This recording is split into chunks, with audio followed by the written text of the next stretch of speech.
여러분 안녕하십니까? 광주 MBC 뉴스투데이 시작합니다. 먼저 오늘의 주요 뉴스입니다. 문재인 대통령이 광주 MBC와의 인터뷰에서 개헌이 이뤄진다면 5.18 정신이 헌법 전문에 수록돼야 한다고 말했습니다. 5.18 민주화 운동에 대한 평소의 생각과 광주와의 인연에 대해서도 진솔하게 이야기했습니다.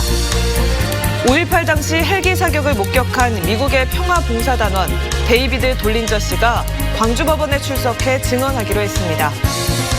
재난지원금 지급이 시작된 가운데 기부냐 소비냐를 놓고 시민들은 물론 자치단체끼리도 입장이 갈리고 있습니다. 전국 최대 규모 김 양식어장의 사용 문제를 두고 해남과 진도 어민들 간의 분쟁이 재현될 조짐을 보이고 있습니다. 이틀 전부터 지급되기 시작한 재난지원금을 놓고 기부를 하는 게 좋을지 아니면 소비를 하는 게 우리 경제에 좋을지 헷갈리시죠?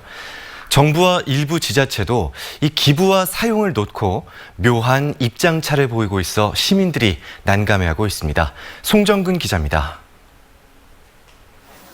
이번 주부터 지급되기 시작된 재난지원금. 우리 지역 시민들은 지원금을 기부할까 사용할까 직접 물어봤습니다. 코로나 때문에 직장을 그만두고 좀 쉬고 있어가지고 그래서 이제 다른 데 직장 들어가려고 이제 준비하고 있는 과정인데 나이도 먹고 그러니까 이제 안 되잖아요. 그래서 유용하게 좀 쓰려고 하고 있습니다. 기부는 제가 봐서 저보다 못한 사람들이 좀 많은 것 같아요. 사회가 지금 어려워서. 그래서 저는 그 길을 택했습니다. 재난지원금은 기부를 하게 되면 기부 금액의 15%를 세액공제 받을 수 있고 사용하려면 주소지 관할지자체에서만 사용이 가능합니다. 그런데 기부와 사용을 놓고 정부와 일부 지자체에서 온도차를 보이면서 시민들이 난감해하고 있습니다. 정부에선 재정을 아끼자며 문재인 대통령을 시작으로 간부급 공무원들의 기부 동참이 이어지고 있는데 반해 강원도 최문순 지사는 지역 경제를 살리자며 적극 사용할 것을 독려하고 있습니다. 전남도의 경우는 과장급 이상 공무원들은 재난지원금을 자율적으로 기부하기로 했고 광주시는 상급 이상 간부 공무원들에 한해 전액 기부하기로 했습니다.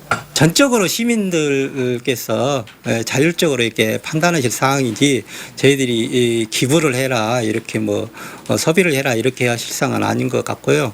광주시에서는 61만 5천여 가구가 재난지원금을 받게 되는데 이번 주까지 30만 가구가 신청을 완료할 것으로 예상되고 있습니다. MBC 뉴스 송정근입니다. 어제는 날이 덥더니 오늘은 비가 내립니다. 현재 레이더 영상 보시면 비구름대가 우리 지역을 완전히 뒤덮고 있죠. 봄비치고는 꽤 많은 비가 내리겠습니다. 내일 오전 9시까지 광주 전남 지역에서는 30에서 80mm가량의 비가 내리겠고요. 더 강한 비구름대가 유입되는 남해안 지역에서는 시간당 30mm 안팎의 강한 비가 내리면서 최고 120mm 이상의 폭우가 쏟아질 가능성이 있습니다. 많은 비가 내릴 것으로 예상되면서 곳곳에 특보도 내려져 있습니다. 전남 남해안 지역에는 호우주의보가 이미 발효 중이고요. 서해안과 동부 지역을 중심으로는 호우 예비특보가 발표된 상태입니다. 전남 여수에서는 강풍특보마저 발표돼서요. 비바람으로 인한 피해가 없도록 각별히 조심해야겠습니다. 비가 내리면서 날은 다시 서늘해지겠습니다. 광주의 아침 기온 18.8도로 출발해서 낮 기온은 20도 안팎으로 어제보다 무려 7도가량 낮은 기온이 예상됩니다. 날씨 정보였습니다. 5.18 광주 민주화 운동 40주년을 맞아 광주 MBC가 문재인 대통령과 청와대에서 인터뷰를 진행했습니다.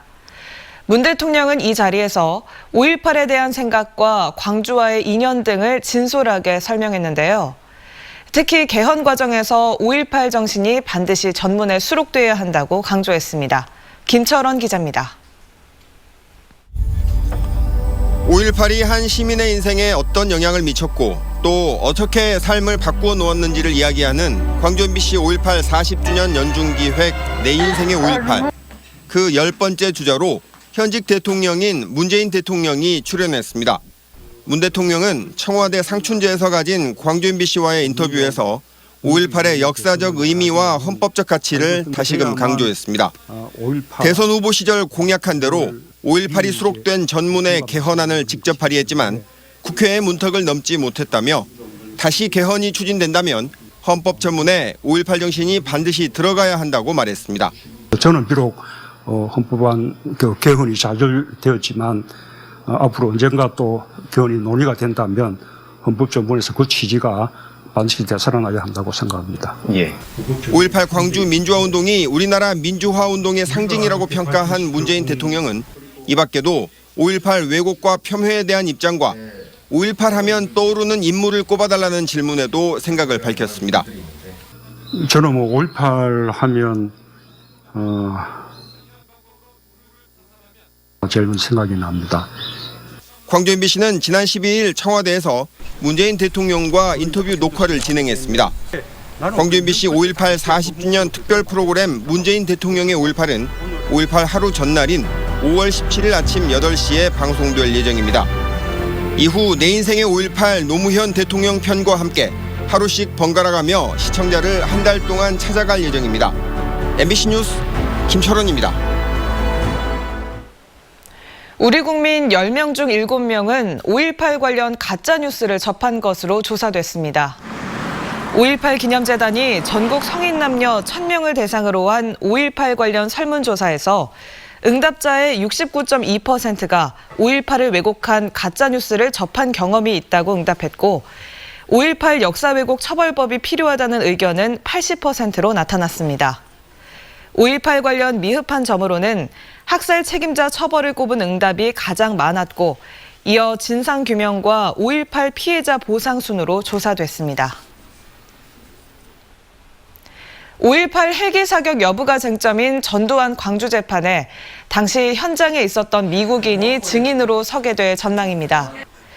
5.18 기념재단은 광주 MBC가 보도한 미국 평화봉사단원 데이비드 돌린저 씨의 헬기 사격 증언과 관련해 미국에 살고 있는 돌린저 씨가 광주지법에 출석할 뜻을 전해왔다고 밝혔습니다. 돌린저 씨가 광주지법에 출석할 시점은 오는 6월이나 7월이 될 것으로 예상됩니다. 데이비드 돌린저 씨는 광주 MBC 취재진과의 인터뷰에서 1980년 5월 21일 금남로에서 계엄군의 헬기 발포를 직접 목격했다고 말했습니다.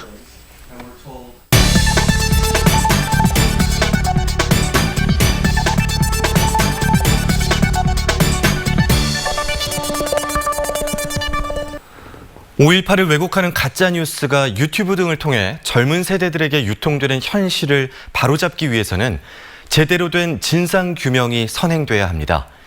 최근 활동을 개시한 5.18 진상규명조사위원회의 역할과 책임이 그만큼 막중한 건데요. 조직과 권한에 한계가 있다는 우려가 나오고 있습니다. 남궁 기자가 보도합니다. 5.18 왜곡 유튜브의 주장을 반박하는 또 다른 유튜브입니다. 시민군이 광주 톨게이트에서 계엄군을 습격했다는 왜곡 유튜브의 주장은 거짓이라며 그 근거로 1995년 검찰 기록을 활용합니다. 이 탈취한 장소가 광주 톨게이트가 아니라 지금 유스케어가 있는 옛 광주공단입니다. 그러니까 자기는 내내 망상이 아니라고 했는데 사실 맞는 것 같아요. 국방부와 검찰 등 국가기관이 9차례에 걸쳐 5.18 관련 조사를 진행해 일부 진실을 밝혀냈지만 5.18 왜곡은 계속되고 있습니다. 최초 발포 명령자와 북한군 투입설 같은 핵심 내용이 규명 안 된 탓도 있습니다. 5.18의 총체적 진실을 담아 5.18 진상규명조사위원회가 써내야 할 국가보고서가 중요한 이유입니다. 대한민국 최초의 5.18 국가보고서로서 채택될 본위원회의 조사는 진실을 밝히고 국민적 화해를 도모하는 국민통합에 이바지할 것이며 하지만 30여 명으로 구성된 조사관과 강제성 없는 조사 권한만으로는 40년 전 진실을 온전히 밝힐 수 있을지 의문이 제기됩니다. 정치권은 조사위의 인력 확충과 조사 권한 등을 확대하는 개정 법안을 준비하고 있습니다. 특히 직권조사의 필요성 그리고 특히 또 압수수색이나 이런 부분들을 검찰이나 협조를 받을 수 있는 제도적 장치가 또 마련돼야 될 것 같습니다. 밝혀진 진실을 효과적으로 알리는 것도 중요합니다. 특히 SNS와 유튜브 등을 통해 많은 정보를 접하는 밀레니얼 세대에게 알맞는 유통 전략이 필요합니다. SNS 매체인 유튜브와 페이스북을 개설하여 조사위 활동 소식과 국민들 눈높이 그리고 트렌드에 맞춘 영상 콘텐츠와 카드 뉴스, 웹 포스터 등 제작도 검토 중에 있습니다. 국가가 인정한 진실이 담긴 5.18 보고서가 중요한 이유. 왜곡 주장의 설득력을 무너뜨릴 수 있고 왜곡 세력을 처벌할 근거로 쓰일 수 있기 때문입니다. MBC 뉴스 남국욱입니다. 5.18 폄훼 유튜버들의 주말 금남로 집회를 막기 위해 5월 단체와 광주 지역 시민단체들이 강력 대응에 나섭니다. 5월 3단체와 광주진보연대, 민주노총 광주본부 등 광주 지역 시민단체는 극우 난동 세력의 금남로 집회 저지를 위한 광주시민 비상행동을 구성했습니다.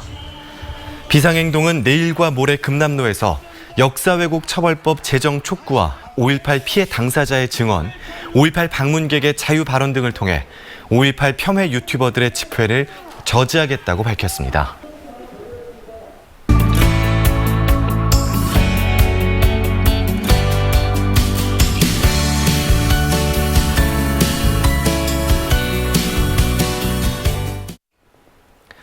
(80년 5월) 당시 시민들의 사연으로 포장된 5월 주먹빵이 등장했습니다. 이 빵의 주 재료들은 모두 본량동의 주민들이 직접 재배한 농산물로 구성이 되는데요. 나눔과 연대의 뜻이 담긴 주먹밥처럼 함께 상생하려는 주민들의 바람이 담겨 있습니다. 본빵 협동조합 홍기은 이사장을 직접 만나봤습니다. 마을 공동체가 만드는 주먹빵 본빵 협동조합 홍기은 이사장님과 만나보겠습니다. 안녕하세요. 네, 안녕하세요. 지금 저희 앞에 이 빵이 있어요. 냄새가 굉장히 좋은데 또 어떤 빵인지 그리고 어떻게 먹으면 맛있게 먹을 수 있는지 소개 좀 해주세요. 갓 구워낸 주먹빵입니다. 이 주먹빵은 먼저 저희들이 생산한 보리와 밀 그리고 양파, 느타리 버섯까지 해서 건강식품으로 이렇게 만들고 있습니다. 스코어는 원래 저희들이 유통기한을 5일로 잡았습니다만은 뭐 일주일 이상 두어도 상관은 없습니다. 그리고 맛있게 먹는 팁은 바로 이렇게 먹는 것보다는 하루 이틀 숙성을 시켜서 먹는 게 훨씬 맛있더라고요. 제가 먹어보니까. 왜 빵 이름을 5월 주먹빵이라고 하셨나요? 주먹밥을 옛날에 5.18 때 주먹밥을 연상시키기 위해서 사실은 이걸 빵으로 이렇게 바꾸었습니다. 그래서 5.18을 알리는 그런 문구를 적어서 포장을 이렇게 해서 보내드리고 있습니다. 굉장히 좋은 호응을 얻고 있습니다. 그 부분이. 빵 만드는 분들이 이제 주민분들인데 주민들께서는 이전에 빵을 만들었던 적이 있으신가요? 원래 뭐 빵을 만드시는 분들은 아니고요. 그냥 논밭에서 그 일하시는 분들인데 저희들이 여기 커뮤니티센터에서 제빵 교육을 이렇게 시킨 바가 있습니다. 그래서 한번 해보자는 그런 의기투합이 돼서 이렇게 추진을 하게 됐습니다. 5개월 정도 빵하고 이제 바리스타 교육하고 같이 시켰습니다. 그러면 이렇게 마을 주민들이 협동조합도 만들고 또 빵을 만들게 된 계기가 뭔가요? 아무래도 우리 농촌동이다 보니까 이 생산된 농산물을 어떻게 또 소비를 시킬까 하는 그런 고민도 있었고요. 마치 어떤 그 계기가 있어서 보리가루하고 밀을 어느 한 농부가 이렇게 좀 우리한테 기부를 했습니다. 그래서 이 부분을 어떻게 살려볼까 하는 도중에 5.18을 활용한 5.18 주먹밥을 활용한 빵으로 변환을 시켜서 한번 도전을 해보자 해서 32명이 의기투합해서 협동조합을 만들었습니다. 그래서 한 일주일 전부터 지금 이 제품을 생산을 하고 있습니다. 새로운 협동조합 활동을 하시면서 기대하시는 것도 있으신가요? 저희들은 뭐 생산한 농산물을 첫째는 팔아주는 게 또 목적이고요. 또 저희들이 빵을 가공하면 아무래도 이제 사람이 필요하기 때문에 몇 분들이 나와서 이렇게 같이 일을 할 수 있는 일자리 창출 효과도 굉장히 많다고 봅니다. 뭐 개인적으로 활동하는 것보다는 우리 지역사회 공동체를 뭐 형성하기 위해서 협동조합으로 활동하는 게 좋겠고요. 더군다나 저희들이 여기 커뮤니티 센터 이름이 더하기 센터입니다. 그래서 도시와 농촌을 이렇게 연결하는 그 고리를 만들고자 했던 부분인데 저희 협동조합도 우리 생산자뿐만 아니라 소비자들도 같이 이렇게 참여를 했거든요. 그래서 그 부분이 상당히 앞으로 좋은 방향으로 흘러가지 않느냐 이렇게 생각합니다. 네, 이렇게 빵이 어쨌든 많은 관심을 받고 있는데 앞으로 협동조합은 어떻게 하실 건지 이런 계획이 궁금합니다.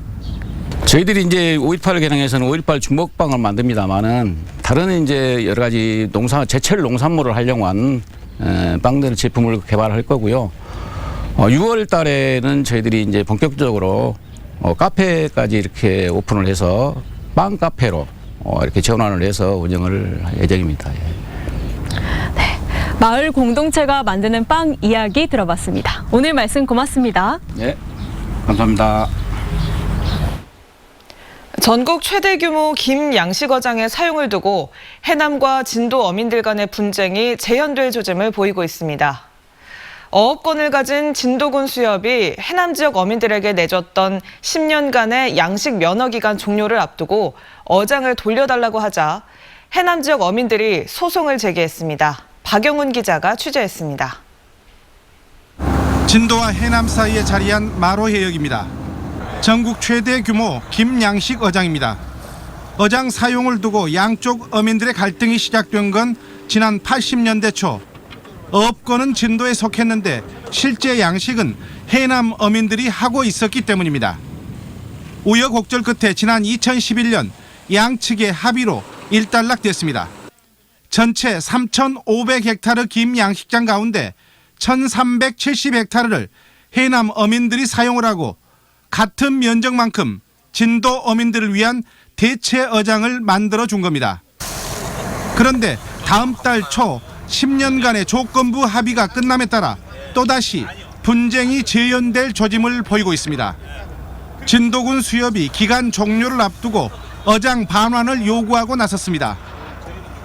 허가 기간이 끝난다는 것은 이곳에서 더 이상 해남 지역 어민들이 김 양식을 할 수 없다는 얘기입니다. 소송을 제기한 해남 지역 170여 명의 어민들은 양식을 계속할 수 있도록 계약을 이행해달라고 진도군 수협에 요구하고 있습니다. 막막하죠. 생계인데 내려온 지 얼마 되도 안 했는데 다시 또 어떻게 되나 싶기도 하고. 그래도 마루회역에 있는 팔자리 가지고 이제 조금이나마 이렇게 1년에 얼마씩이라도 갚고 그런 식으로 하고 있는데 그대로 없어지면은 이제 말 그대로 파산이죠, 파산. 이에 대해 진도군 수협은 진도 어민들의 목소리가 거세 양식장 반환을 요구할 수밖에 없다고 맞서고 있습니다. 해남 어민들이 제기한 어업권 행사 계약 절차 이행 소송의 1차 변론기일 예정일은 오는 20일. 이번 소송의 결과는 2년 뒤 면허가 끝나는 진도 해역의 대체 양식장 1,370헥타르의 갱신 여부에도 영향을 줄 수밖에 없습니다. 10년 전처럼 양측 모두 큰 상처 없이 극적인 타협안을 찾을 수 있을지 관심이 모아지고 있습니다. MBC 뉴스 박영훈입니다.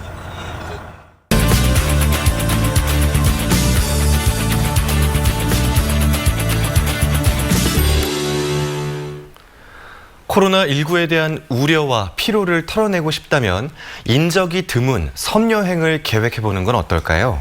특히 청산도는 아름다운 풍경과 여유로운 생활 모습으로 유명해 좋은 휴식처가 될 것 같습니다. 오늘은 섬 전체가 민속 박물관인 청산도로 가보겠습니다. 정수정 여행작가와 함께합니다. 안녕하세요. 네, 안녕하십니까. 네, 청산도 여행을 한다면 출발을 어디서부터 하면 좋을까요? 네, 사시사철 푸르다고 해서 붙여진 이름 청산도인데요. 이 청산도 하면 많은 분들이 영화 서편제 그리고 또 드라마 봄의 알츠를 먼저 생각하실 텐데요. 이 청산도항에서 내려서 20여 분 올라가면 소나무 그루가 있는 언덕에 도착을 합니다.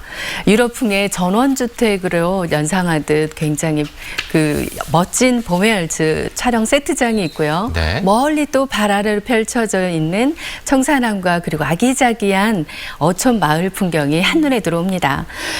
지금 막 누렇게 익어가기 시작한 이 보리밭길 사이로 키 작은 돌담이 굉장히 정겹고요. 그리고 이 길 사이로 흥얼흥얼 아리랑이라도 불러야 할 것 같은 것이죠. 이렇게 청산도의 풍경은 봄날 실바람처럼 여유롭게 흘러가고 있습니다.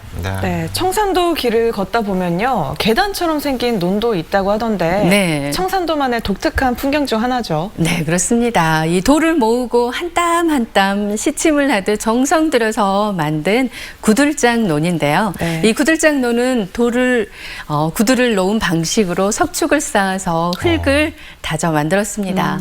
윗논에서 아랫논으로 이렇게 농업용수를 효율적으로 활용할 수 있게 했죠. 이 구들장논은 조성 시기가 약 380년 이전에 조성된 것으로 이렇게 알고 있었는데요. 이번 연구를 통해서 발견된 토기편의 연대 측정 결과 700년 전후까지 올라가는 것으로 확인됐습니다. 최근 그래서 유네스코 세계유산 등재를 추진 중에 있죠. 네. 또 청산도의 비경을 볼 수 있는 곳으로 어디를 추천해 주시고 싶은가요? 네, 청산도의 전망도라고 할 수 있는 청산도 남끝 쪽 보면 커다란 바위, 바로 범바위인데요. 이 범바위에는 수많은 형상의 바위가 곳곳에 이렇게 숨어 있는데요. 전체적으로 보면 큰 호랑이 형상을 하고 있습니다. 네. 이 바람이 불 때면 바람이 바위 틈 사이를 지나면서 호랑이 우는 소리가 난다고 해서 범바위라고 이렇게 불리는데요. 아주 먼 옛날 이 청산도에 살던 호랑이가 바위를 향해서 바다를 향해서 이 포효하는 소리를 냈다고 해요. 그 소리에 자신이 놀라서 섬 밖으로 도망쳤다라는 이야기가 전해지는데요. 이 날씨가 좋은 날에는 이 쪽빛 바다 너머로 여서도 그리고 거문도 멀리 또 제주도까지 바라볼 수 있는 전망 좋은 곳입니다. 네, 서해나 남해는 낙조가 또 굉장히 유명하죠. 네, 그렇죠. 청산도의 낙조 어디서 봐야 잘 볼 수 있을까요? 네, 청산도의 대표적인 해변이라고 볼 수 있는데요. 바로 지리해변입니다. 일몰이 가장 아름답기로 유명하고요. 넓고 긴 백사장을 또 가지고 있습니다. 여기에 또 200년이 이상 된 소나무 송림이 500여 그루가 군락을 이루고 있고요. 멋진 전경과 함께 시원한 그늘을 만들어줍니다. 해질녘도 점점이 떠있는 섬들 사이로 붉게 번져오는 태양은 북다못해 바다를 아주 검게 만들어버리는 아주 선명하게 다가오는데요. 그 멋에 홀딱 반하게 되죠. 네, 청산도가 배를 타고 들어가야 되지 않습니까? 네네. 뭐 이동에 있어서 좀 제약이 있는데 네. 참고할 만한 사항들이 있을까요? 네, 있습니다. 이 순환버스나 마을버스를 이용할 수 있는데요. 하루 6번의 마을버스가 서편제 영화 촬영장, 그리고 또 범바위 돌담길, 그리고 풀등 해변까지 청산도의 구석구석을 슬로우하게 둘러볼 수 있습니다. 혹시 풀등이 뭔지 아세요? 풀등이요? 뭘까요? 네. 말씀해 주시죠. 네, 마을 앞 바다에 이렇게 물이 빠지면 모래 언덕이 생기는 걸 풀등이라고 하는데요. 하루에 2번 이 모래섬이 생깁니다. 이 풀등 해변으로 걷는 즐거움도 아주 좋습니다. 느린 풍경으로 삶의 쉼표가 되어주는 청산도. 코로나로 쌓인 피로와 그리고 또 긴장을 풀기에는 안성맞춤이겠죠? 네. 혹시 청산도 여행 계획하고 계시다면 생활 방역 수칙 지키는 것도 꼭 잊지 마시기 바랍니다. 지금까지 정수정 여행 작가였습니다. 오늘 말씀 고맙습니다. 네, 고맙습니다.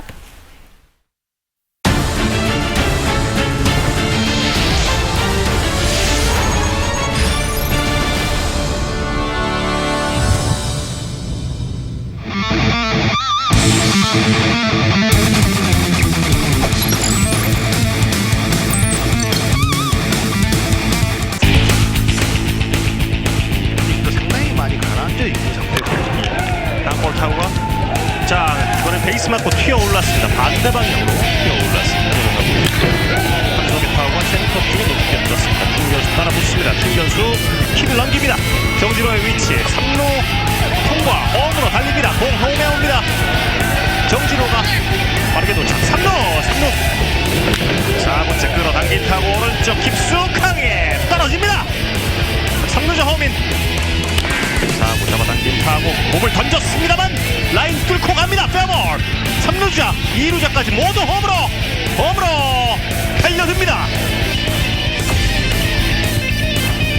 오늘 3구째 강한 타구 장타성 코스 공업 패스까지 생각보다 바운드가 많이 나오지 않았는데 평가 선수 그대로 이후에 쳐서 들어갔습니다. 그렇습니다. 변하고 당겨서 오른쪽 라인 안쪽 장타성 코스 유민상이 3번째 타석에서 장타를 뿜어냈고 터커가 홈으로 들어왔습니다. 기아 타이거즈의 첫 득점이 7회 초에 나옵니다. 헛스윙을 하게 돼요. 최영우의 타구는 떠올랐고 좌익수 다가갑니다. 잡아냅니다. 한화 이글스가 정확히 일주일 만에 다시 날아오릅니다. 점수는 4대1 한화 이글스가 승리입니다.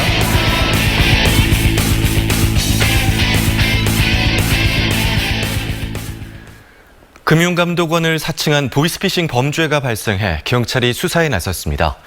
어제 낮 12시 40분쯤 광주 남구 박림동의 한 아파트에서 69살 A씨가 현관문 앞에 둔 현금 9천만 원을 보이스피싱범이 가지고 달아났습니다.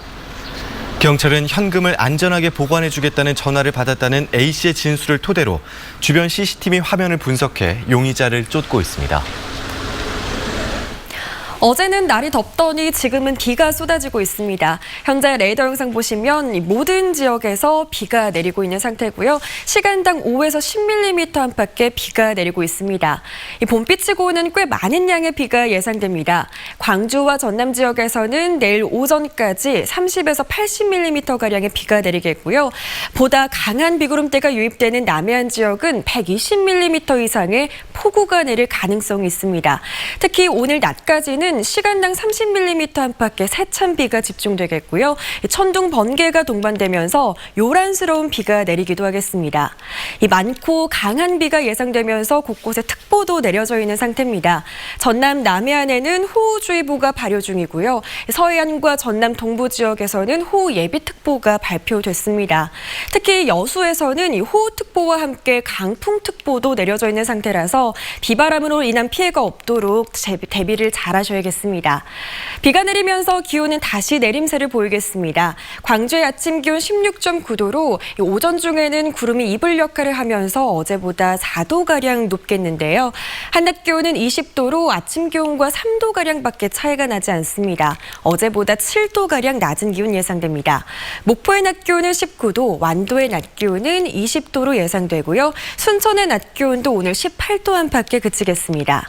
해상에도 풍랑특보가 내려진 가운데 바다의 물결은 최고 2.5m에서 3m로 거세게 일겠습니다.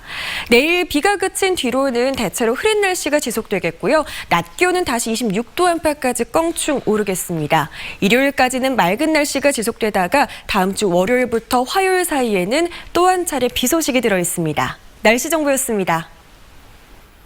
이상으로 광주 MBC 뉴스투데이를 마칩니다. 함께해 주신 여러분 고맙습니다.